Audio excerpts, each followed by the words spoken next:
Hi, I'm Eric LeClaire from Stinger Electronics. This video will demonstrate how to manually program your vehicle's steering wheel controls to operate the functions of your Stinger Heigh10.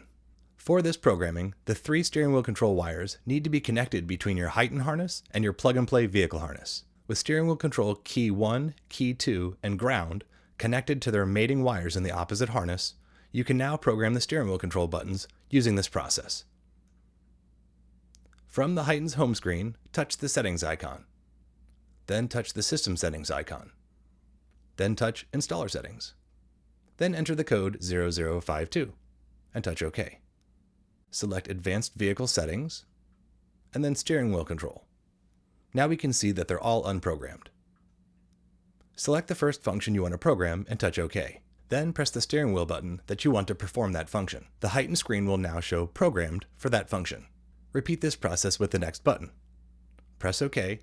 Press the steering wheel control button, confirm that Programmed appears on the screen. Repeat this process for any other functions you wish to program. Depending on the model and year of your vehicle, you may have more or less steering wheel controls than we have in this vehicle. If there are arrows on the side of the screen, that means you may have more steering wheel controls. Press the arrows to access additional functions to program. After you program the functions that you want to use, perform a quick check of the controls to confirm that everything is programmed the way you want it to be. Confirm volume up and volume down, seek up, seek down, next track, mode, mute.